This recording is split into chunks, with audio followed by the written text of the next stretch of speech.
Hello everyone, जय देवी competition classes में आप सभी लोगों का स्वागत है। तो देख लेते हैं आज का ये इम्पोर्टेंट सेशन, जिसमें आप लोगों के लिए महत्वपूर्ण प्रश्न रखे गए हैं और ये आप लोगों के लिए अति महत्वपूर्ण साबित होने वाले हैं आगामी परीक्षाओं में, जैसे CGL, CPSI, MTS, CHSL, UPP, MP police, state, CTET और MP टेट, रीट और बिहार सुपर टेट। ये परीक्षाएं होने वाली हैं और ये यूपी ट्रिपल SC पेट स्पेशल क्लास आप लोगों के लिए दी जा रही है। तो इसमें से ही आगामी परीक्षाओं में प्रश्न पूछे जाएंगे।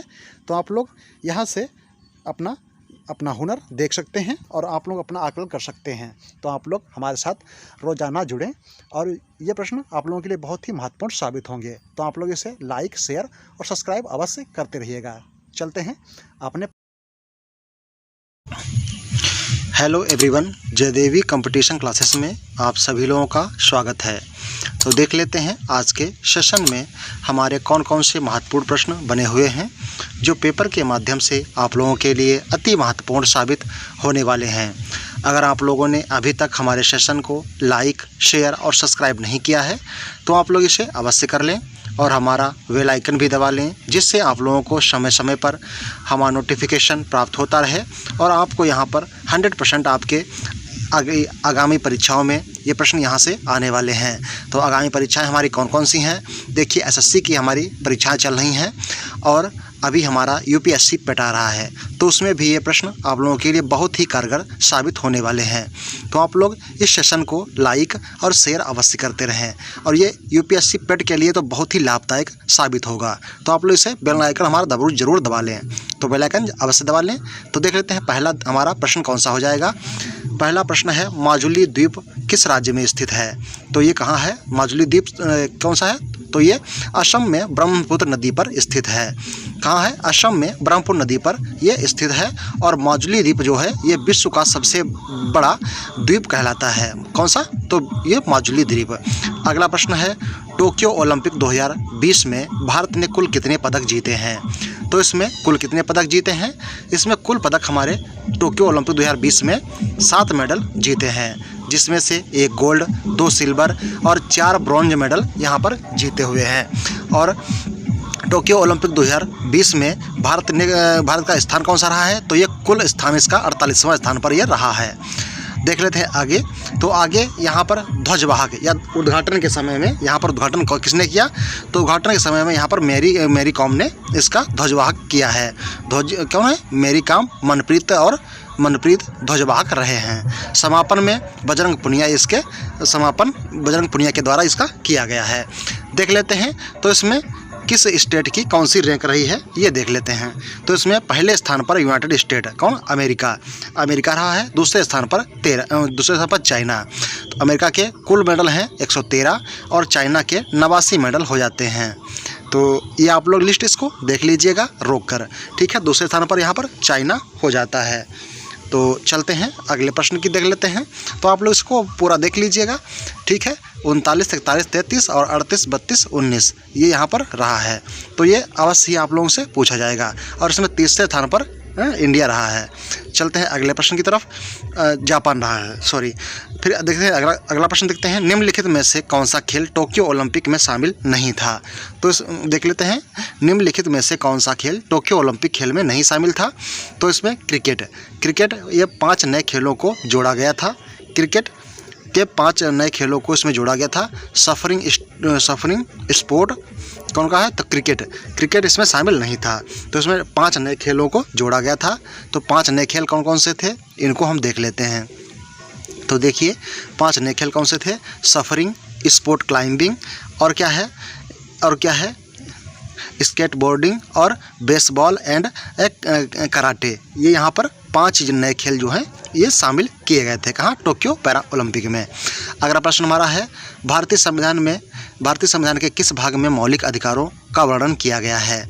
तो भारतीय संविधान में मौलिक अधिकारों का वर्णन किस भाग में किया गया है? तो भाग 3 अनुच्छेद 12 से 35 संविधान के अनुच्छेद कितने है? तो 12 से 35 में और भाग 3 में संविधान के ये मौलिक अधिकारों का वर्णन किया गया है।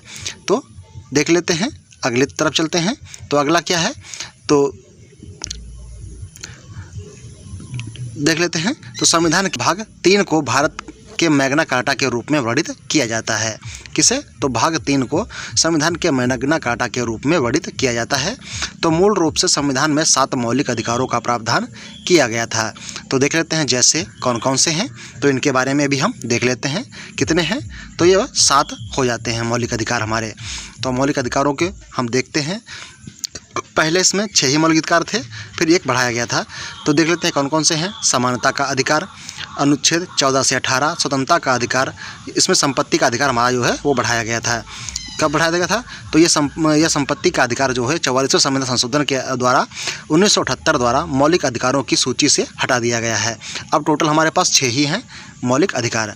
ठीक है, इसको 1 को हटा दिया गया था, संपत्ति के अधिकार को। तो कुल हमारे 6 कौन कौन से हैं उनके बारे में हम जरा देख लेते हैं। समानता का अधिकार अनुच्छेद 14 से 18 तक है। और फिर अगला है स्वतंत्रता का अधिकार, अनुच्छेद 19 से 22 तक। फिर अगला हो जाएगा हमारा शोषण के विरुद्ध अधिकार, ये अनुच्छेद 23 और 24 में वर्णित है। फिर अगला है धर्म की स्वतंत्रता का अधिकार, अनुच्छेद 25 से 28 तक ये वर्णित किया गया है। फिर अगला है सांस्कृतिक और शैक्षिक अधिकार, तो ये 29 से 30 तक इसका वर्णन किया गया है। और फिर हमारा जो संवैधानिक उपचार का अधिकार है, ये अनुच्छेद 32 में दिया गया है। तो देख लेते हैं अगला प्रश्न। अगला प्रश्न हमारा कौन सा हो जाएगा? तो अगला प्रश्न हमारा बना हुआ है, भारतीय संविधान में विधि द्वारा स्थापित प्रक्रिया को किस देश के संविधान से लिया गया है? तो देख लेते हैं किस देश के संविधान से लिया गया है। क्या है? विधि द्वारा स्थापित प्रक्रिया, ये जापान से लिया गया है। तो देख लेते हैं अमेरिका का संविधान। तो इसमें देख लेते हैं अमेरिका के संविधान से कौन कौन चीज़ें ली गई हैं। तो ये क्या है? फंडामेंटल राइट लिए गए हैं, न्यायपालिका की स्वतंत्रता ली गई है। ये प्रश्न में आगे आएंगे आप लोगों से पूछने के, ठीक है, प्रश्न में आ सकते हैं, संभावित प्रश्न हम बता रहे हैं आपको हैं। फिर अगला है न्यायिक पुनरीक्षण एवं पुनरावलोकन का सिद्धांत, और अगला है न्यायाधीशों के पद से हटाया जाना और राष्ट्रपति पर महाभियोग। अगला है का पद, तो क्या है? वाइस प्रेसिडेंट का पद या उप राष्ट्रपति का पद इसमें दिया गया है। फिर देख लेते हैं आयरलैंड के संविधान से कौन कौन सी चीज़ें ली गई हैं। तो इसमें राज्यसभा के लिए सदस्यों का नामांकन, क्या है? राज्यसभा के सदस्यों का नामांकन और राज्य के नीति निर्देशक सिद्धांत, ये कहाँ से लिए गए हैं? आयरलैंड से लिए गए हैं। DPSP। फिर अगला है मेथड ऑफ प्रेसिडेंट इलेक्शन, ठीक है, कि राष्ट्रपति के इलेक्शन की प्रक्रिया इसमें ली गई है आयरलैंड से। ठीक है, चलते हैं अगले प्रश्न की तरफ। असम का प्रसिद्ध त्यौहार कौन सा है? तो असम का प्रसिद्ध त्यौहार और नृत्य आप लोग जरूर देख के जाइएगा। तो असम में 3 तरह के बिहू मनाए जाते हैं। 3 तरह के बिहू मनाए जाते हैं। बिहू त्यौहार वहाँ का है जो 3 ऋतुओं के प्रतीक हैं। पहला बिहू जिसे बोहाग बिहू या रंगोली बिहू कहा जाता है। तो कितने तरीके के हैं? तो असम में 3 तरीके के बिहू मनाए जाते हैं। ये 3 ऋतुओं पर आधारित हैं। कितनी? 3 ऋतुओं पर आधारित हो जाते हैं। तो इसमें पहला है बोहाग बिहू या रंगोली बिहू कहते हैं। यह अप्रैल से चैत्र या बैसाख माह में मनाया जाता है। यह असम का एक मुख्य पर्व भी है। कौन सा है? मुख्य पर्व भी है। दूसरा बिहू को कांति बिहू या कंगाली बिहू कहा जाता है। यह कार्तिक महीने या अक्टूबर में मनाया जाता है। तो अक्टूबर अभी वर्तमान में चल रहा है, जून जुलाई सितंबर अक्टूबर, हाँ ठीक है अक्टूबर। और इसके बाद मनाया जाता है माघ बिहू या भोगली बिहू। यह मकर संक्रांति 14 जनवरी को मनाया जाता है। कब मनाता है? तो 14 जनवरी को मनाया जाता है। देख लेते हैं अगला प्रश्न। अगला प्रश्न हमारा है घूमर किस राज्य का लोक नृत्य है? तो घूमर किस राज्य का लोक नृत्य है ये आपको बताना है। तो आप देखें और बताएं। तो घूमर राजस्थान के भील जनजाति का एक पारंपरिक लोक नृत्य है जो देवी सरस्वती की पूजा करने के लिए किया जाता है। किसके लिए? तो ये घूमर राजस्थान का एक लोक नृत्य है। फिर अगला प्रश्न है हाल ही में किस गांव को भारत का पहला सौर ऊर्जा संचालित गांव घोषित किया गया है? तो हाल ही में प्रधानमंत्री ने गुजरात के मेहसाणा ज़िले में एक गांव मोढेरा को भारत का 24x7 सौर ऊर्जा संचालित गांव घोषित किया हुआ है। तो कहाँ का है? ये गुजरात का मेहसाणा ज़िले का मोढेरा गांव हो जाता है। तो चलते हैं, देख लेते हैं अगला प्रश्न। चलते हैं अगले प्रश्न की तरफ। टोक्यो ओलंपिक में क्वालिफाई करने वाली पहली भारतीय तलवारबाज कौन बनी है? तो क्या है, फेंसर कौन बनी है? तो ये बनी है भवानी देवी। ये किस राज्य से संबंधित है? तो ये तमिलनाडु राज्य से संबंधित हो जाती हैं। टोक्यो ओलंपिक में क्वालिफाई करने वाली पहली भारतीय तलवारबाज हैं भवानी देवी, ये जो तमिलनाडु से संबंधित हो जाती हैं। अगला प्रश्न देखते हैं, चलते हैं अगले प्रश्न की तरफ। अगला प्रश्न है, which state has won the international travel award 2022 for best destination for culture? संस्कृति के लिए सर्वश्रेष्ठ गंतव्य का अंतर्राष्ट्रीय यात्रा पुरस्कार 2022 किस राज्य ने जीता है? तो ये किस राज्य ने जीता है, ये आपको बताना है। तो ये किसने जीता है अंतर्राष्ट्रीय यात्रा पुरस्कार 2022? तो ये पश्चिम बंगाल ने जीता है। किसने? वेस्ट बंगाल ने जीता हुआ है। तो देख लेते हैं अगला प्रश्न। शेर शाह सूरी ने हुमायूं को किस वर्ष हराया था? तो शेर शाह सूरी ने हुमायूं को किस वर्ष हराया था, इसके बारे में हम देखते हैं। तो देख लेते हैं, 1540 ईस्वी में कन्नौज कहाँ? कन्नौज बिलग्राम के युद्ध में हुमायूं को शेर शाह ने हराया था। कहाँ? तो हुमायूं ने शेर शाह को हराया था कहाँ? बिलग्राम कन्नौज के युद्ध में, और उसे भागना पड़ा था। किससे? तो यहाँ पर शेर शाह सूरी, यहाँ से शेर शाह भाग गया था। हुमायूं बाबर का पुत्र था। उसने 1530 में राजगद्दी संभाली थी। कब? तो 1530 में इसने राजगद्दी संभाली थी। अगला है चौसा की लड़ाई। तो 1539 ईस्वी में शेर शाह और हुमायूं की सेना के बीच लड़ी गई थी। कौन सी? तो ये 1539 में चौसा की लड़ाई हुई थी। किसके बीच में? शेर शाह और हुमायूं की सेना के बीच लड़ी गई थी। अगला देख लेते हैं, हुमायूं बुरी तरह से हार गया था और भाग गया था। कौन? हुमायूं हार गया। देखिए, पहली बार शेर शाह हारा है, उसके बाद हुमायूं हार गया। हुमायूं की बहन गुलबदन बेगम ने उसकी जीवनी हुमायूं नामा लिखी है। और शेर शाह सूरी का असली नाम फरीद था। क्या था? असली नाम फरीद था। किसका? तो शेर शाह सूरी का।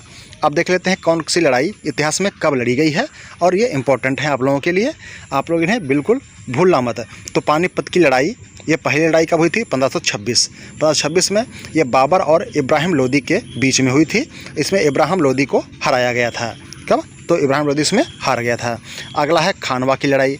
तो ये 1527 में हुई थी। बाबर ने राणा सांगा को हराया। किसने? बाबर जीता और राणा सांगा इसमें हार गया। कब? 1527 में। अगला है चंदेरी की लड़ाई। किसकी? तो आगे अगला है चंदेरी की लड़ाई। ये 1528 में हुई थी, और इसमें बाबर ने मेदिनी राय, राणा सांगा का एक सहयोगी, इसे हराया था। किसका? तो राणा सांगा का एक ये सहयोगी था, मेदिनी राय। इसको किसने हराया था? तो इसको हराया था बाबर ने। अगला है घाघरा का युद्ध 1529। बाबर ने महमूद लोदी और सुल्तान नुसरत शाह को हराया था। अगला है कन्नौज की लड़ाई। तो कन्नौज की लड़ाई हुई थी 1540 में। इसमें शेर शाह ने दूसरी बार हुमायूं को हराया। दूसरी बार इसको किसको हराया? तो ये हुमायूं को शेर शाह सूरी ने 1540 में हराया। फिर अगला है पानीपत की दूसरी लड़ाई। तो पानीपत की दूसरी लड़ाई जब हुई है, कब हुई थी? तो ये 1556 में हुई है। कब हुई है? 1556 में। अकबर ने हेमू को हराया। ठीक है, अकबर ने हेमू को हराया। अगला प्रश्न है, कूका आंदोलन किससे संबंधित या किसने प्रारंभ किया था? तो कूका आंदोलन किससे संबंधित है या किसने प्रारंभ किया था? तो ये भगत जवाहर मल ने प्रारंभ किया था, और फिर इसके नेतृत्व सतगुरु राम सिंह ने किया था। कूका आंदोलन आप लोगों के लिए बहुत ही महत्वपूर्ण हो जाएगा, तो आप लोग इसे जरूर देखें। अगला प्रश्न है, जड़त्व के नियम क्या है? लॉ ऑफ इंटीरिया क्या है को किस नियम के रूप में भी जाना जाता है? क्या है? जड़त्व के नियम को किस और रूप में भी जाना जाता है? तो न्यूटन के पहले नियम को जड़त्व का नियम भी कहा जाता है। यह नियम बताता है कि यदि कोई वस्तु स्थिर अवस्था में है तो यह तब तक ऐसी ही रहेगी जब तक कि क्या है? जब कोई वस्तु स्थिर अवस्था में है तो वह तब तक ऐसी ही रहेगी जब तक कि इस पर किसी अन्य वस्तु का द्वारा कार्य नहीं किया जाता। तो F बराबर ma इसका सूत्र होता है। फोर्स क्या है? फोर्स गुणित द्रव्यमान गुणित त्वरण। ठीक है, देख लेते हैं अगला प्रश्न। अगला प्रश्न हमारा हो जाएगा, the seven sins is being a mother पुस्तक किसके द्वारा लिखी गई है? The seven sins it being a mother नामक पुस्तक किसके द्वारा लिखी गई है? तो ताहिरा कश्यप खुराना के द्वारा लिखी गई है। ताहिरा कश्यप खुराना के द्वारा लिखी गई है। अगला प्रश्न है, पूर्वी घाट का विस्तार कहाँ से कहाँ तक है? तो पूर्वी घाट का विस्तार कहाँ से कहाँ तक है? तो पूर्वी घाट का विस्तार उत्तर पूर्व में महानदी की घाटी से लेकर दक्षिण में बंगाल की खाड़ी के समांतर नीलगिरी की पहाड़ियों तक फैला हुआ है। अगला प्रश्न देख लेते हैं। तो आप लोग इसे लाइक और शेयर अवश्य करते रहिएगा। अगला प्रश्न है, राष्ट्रीय सांस्कृतिक महोत्सव 2022 की शुरुआत कहाँ से हुई है? तो राष्ट्रीय सांस्कृतिक महोत्सव 2022 की शुरुआत कहाँ से हुई है? तो art college ground, Rajamahendravaram, Andhra Pradesh में 26 और 27 मार्च 2022 को यहाँ इसकी शुरुआत हुई है। अगला प्रश्न हमारा है, MS पावर पॉइंट में न्यू स्लाइड इंसर्ट करने के लिए शॉर्ट कुंजी क्या है? तो क्या है? MS पावर पॉइंट में न्यू स्लाइड इंसर्ट करने के लिए शॉर्ट कुंजी क्या है? तो Ctrl+M है। ठीक है, Ctrl+M हो जाएगा। अगला ऑप्शन देख लेते हैं, डिजिटल इंडिया वीक 2022 की थीम क्या थी? तो क्या है? डिजिटल इंडिया वीक 2022 की थीम क्या थी? तो क्या थी? ये थी कैटाइलिंग न्यू इंडिया चैट। तो क्या है? 4 जुलाई से 9 जुलाई 2022 तक ये मनाया गया था। तो देख लेते हैं, प्रधानमंत्री नरेंद्र मोदी ने गुजरात के गांधीनगर में महात्मा गांधी मंदिर में डिजिटल इंडिया वीक 2022 का उद्घाटन किया था। क्या है? Catalysing new India in teached. अगला प्रश्न है, दो अमिश्रणीय द्रवों को पृथक करने के लिए किस तकनीकी का प्रयोग किया जाता है? 2 अमिश्रणीय द्रवों को पृथक करने के लिए किस तकनीक का प्रयोग किया जाता है? तो ये आंशिक आश्वन किया जाता है। आंशिक आश्वन किया जाता है, फ्रैक्शनल डिस्टिलाइजेशन ये किया जाता है। अगला प्रश्न देख लेते हैं। तो अब देखते हैं घास के मैदान। तो घास के मैदान से संबंधित हैं। घास के मैदान से संबंधित प्रश्न आप लोगों से अवश्य ही पूछे जाते हैं और ज़्यादा से ज़्यादा पूछे जाते हैं। तो घास का मैदान संबंधित कौन से इसमें सम्मिलित नहीं है? स्टेपिस घास का मैदान पूर्वी क्या है? यूरेशिया के पूर्वी यूरोप और मध्य एशिया को ये में पाया जाता है। पम्पास घास का मैदान दक्षिण अमेरिका के उरुग्वे और अर्जेंटीना में पाया जाता है। तो ये हमारा बिल्कुल सही हो जाएगा। अगला प्रश्न देख लेते हैं। अगला है सवाना घास। तो सवाना घास ये कहाँ है? यह पूर्वी अफ्रीका मुख्यतः सूडान में पाया जाता है। कहाँ? सवाना घास। अगला है पेरी घास का मैदान। तो पेरी घास का मैदान उत्तरी अमेरिका और कनाडा में पाया जाता है। वेल्ड घास का मैदान तो ये दक्षिण अफ्रीका में पाया जाता है। लानोज घास के मैदान का विस्तार वेनेजुएला में है। कहाँ है? वेनेजुएला में हो जाता है। देख लेते हैं अगला। तो अगला है कैंपास। कैंपास ये ब्राज़ीलियन उच्च भूमि है और सेल्वास ये अमेजन बेसिन है और सेराडो ब्राज़ील ये कहाँ की है? तो ये सेराडो ब्राज़ील की है और साहेल अफ्रीका में लाल सागर से अटलांटिक सागर तक ये फैली हुई है। वेल्ड है दक्षिण अफ्रीका में घास के मैदान। कहाँ है? वेल्ड हैं दक्षिण अफ्रीका में घास के मैदान हो जाते हैं। कहाँ? तो ये दक्षिण अफ्रीका हमारा सही हो जाएगा प्रश्न। देख लेते हैं अगला प्रश्न। तो इसमें ये आप लोगों के इम्पोर्टेंट हैं, सेराडो ब्राज़ील और कैंपास ये है ब्राज़ीलियन उच्च भूमि में पाए जाते हैं। तो ये टोटल हमारे 11 हो जाते हैं। अगला प्रश्न देख लेते हैं। पटना में पत्थर की मस्जिद का निर्माण किसने कराया था? तो पटना में पत्थर की मस्जिद का निर्माण किसने कराया था? तो इसका निर्माण मुग़ल सम्राट जहांगीर के बेटे परवेज़ शाह ने 1621 ईस्वी में करवाया था। किसने? तो ये परवेज़ शाह हैं। 1621 में इसकी स्थापना हुई थी। अगला प्रश्न है, मौसम का संक्रमण ऋतु कहा जाता है। मौसम को संक्रमण ऋतु कहा जाता है। तो कब कहा जाता है? तो अक्टूबर नवंबर के महीने में। अक्टूबर से नवंबर के महीने में मौसम को संक्रमण ऋतु कहा जाता है। क्यों कहा जाता है? तो इसी महीने में ज़्यादा से ज़्यादा ये संक्रमण होता है। देख लेते हैं अगला प्रश्न चलते हैं अगले प्रश्न की तरफ। तो आप लोगों के लिए यह प्रश्न बहुत ही इंपॉर्टेंट है। अगला प्रश्न है, गोदावरी की सहायक नदी कौन सी है? तो गोदावरी की सहायक नदी कौन सी हो जाएगी? गोदावरी की सहायक नदी की प्रमुख सहायक नदियाँ कौन कौन सी हैं?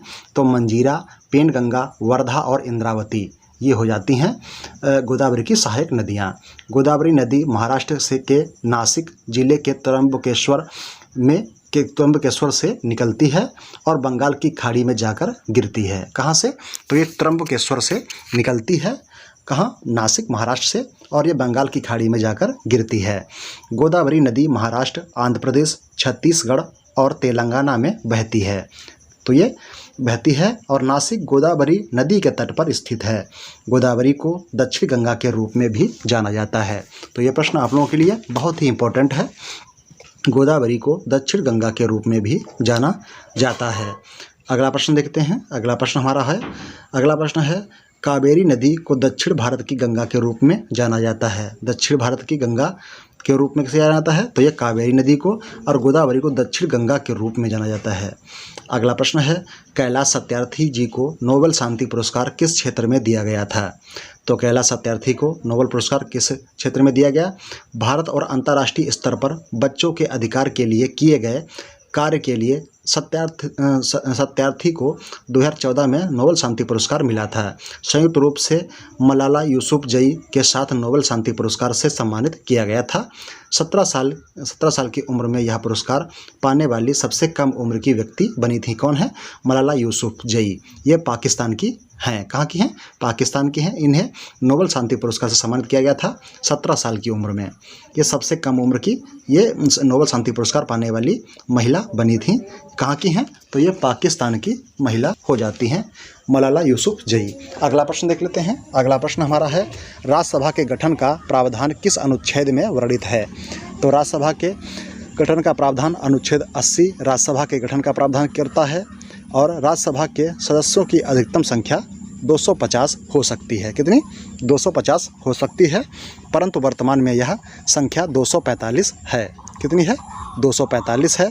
इनमें से 12 सदस्यों को राष्ट्रपति द्वारा साहित्य, विज्ञान, कला और समाज सेवा से संबंधित क्षेत्र के 12 सदस्यों को मनोनीत किया जाता है। अगला है यह एक स्थायी सदन है, अर्थात राज्यसभा का विघटन कभी नहीं होता है। राज्यसभा के सदस्यों का कार्यकाल कितने वर्ष का होता है?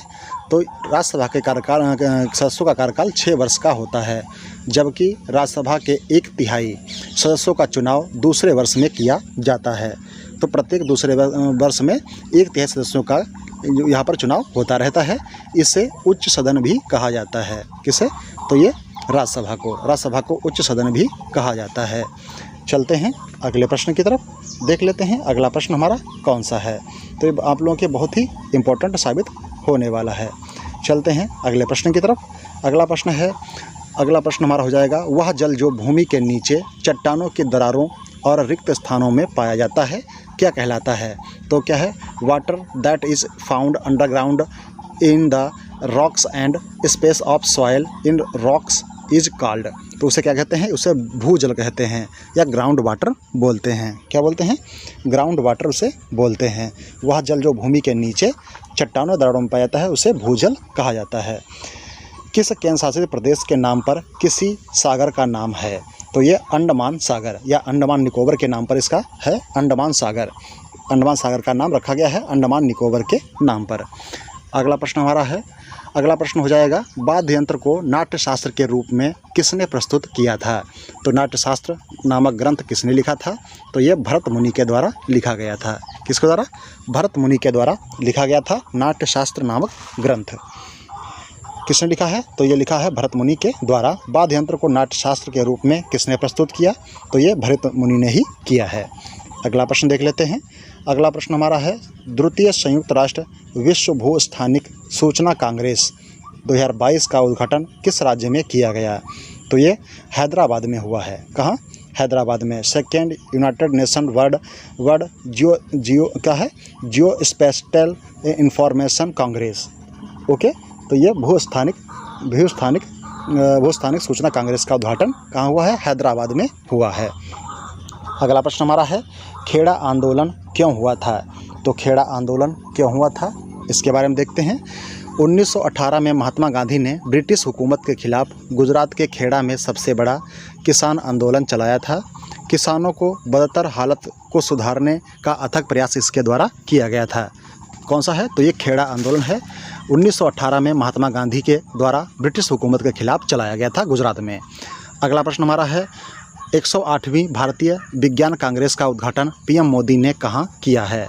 तो ये राष्ट्रसंत तुकडोजी महाराजा नागपुर विश्वविद्यालय में किया गया है। क्या है? राष्ट्रसंत तुकडोजी महाराज नागपुर विश्वविद्यालय में किया गया है। 107वीं भारतीय विज्ञान कांग्रेस 2020 बेंगलुरु में आयोजित की गई थी। कहाँ?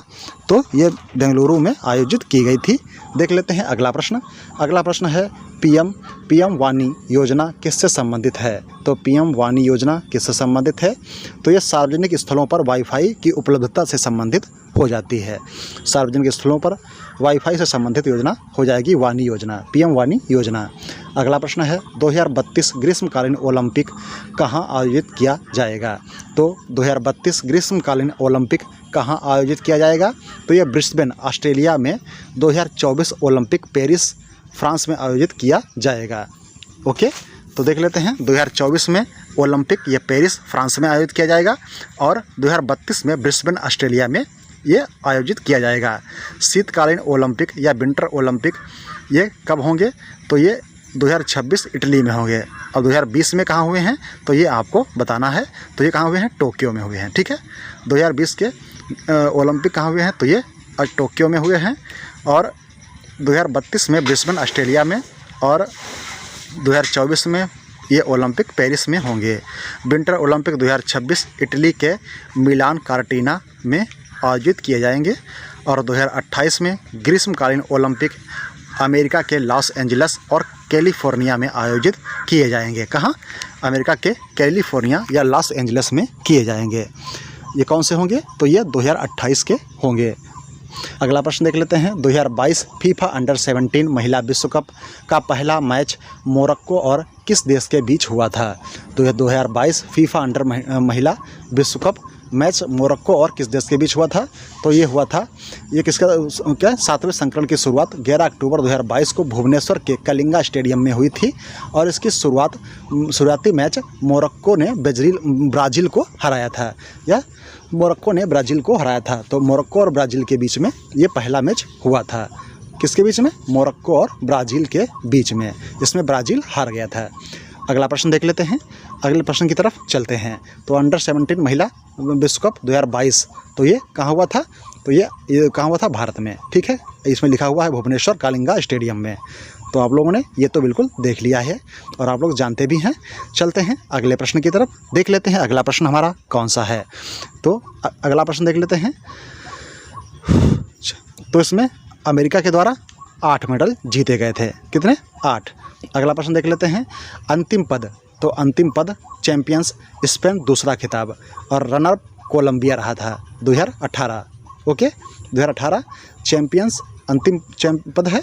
तो ये स्पेन दूसरा खिताब और रनर अप कौन रहा है? कोलंबिया रनर अप इसमें रहा है। चलते हैं अगले प्रश्न की तरफ। अगला प्रश्न है स्टार का पाचन पाचन तंत्र के किस अंग में होता है या किस अंग से शुरू होता है? तो ये आपको बताना है। ताकि digestion of starch start from which organ of digestive system, तो किस पाचन तंत्र से होता है? तो स्टार्च का पाचन मुख, अमाशय और छोटी आंत में समाप्त होता है। क्या है? स्टार्च का पाचन मुख, अमाशय और छोटी आंत में समाप्त होता है। अगला प्रश्न है what is the elasticity of demand is less than, तो क्या है? मांग की लोच 1 से कम हो तो क्या होगा? क्या है? 1 से कम हो तो क्या होगा? जब प्रत्यास्थता 1 से कम होती है तो यह बेलोचदार मांग वक्र की स्थिति में होती है। ओके, बेलोचदार मांग के वक्र की स्थिति में होती है जब 1 से कम होती है। और क्या है मतलब, इसका मतलब क्या है? तो इसका मतलब है मांग की गई मात्रा में प्रतिशत परिवर्तन वस्तु की कीमत में प्रतिशत परिवर्तन से कम है। इसका ये मतलब होता है। सुरेश एन पटेल वर्तमान में किसके अध्यक्ष हो जाते हैं? तो सुरेश एन पटेल वर्तमान में किसके अध्यक्ष हो जाते हैं? तो सुरेश एन पटेल को 3 अगस्त 2022 को राष्ट्रपति द्रौपदी मुर्मू के द्वारा केंद्रीय सतर्कता आयुक्त के रूप में शपथ दिलाई गई थी। कौन है? Central vigilance commission. क्या है? सेंट्रल विजिलेंस कमीशन के अध्यक्ष के रूप में इन्हें, आयुक्त के रूप में इन्हें शपथ दिलाई गई थी। सतर्कता आयोग की अध्यक्षता से क्या है? अध्यक्षता करता है और इसमें अधिकतम 2 अन्य सतर्कता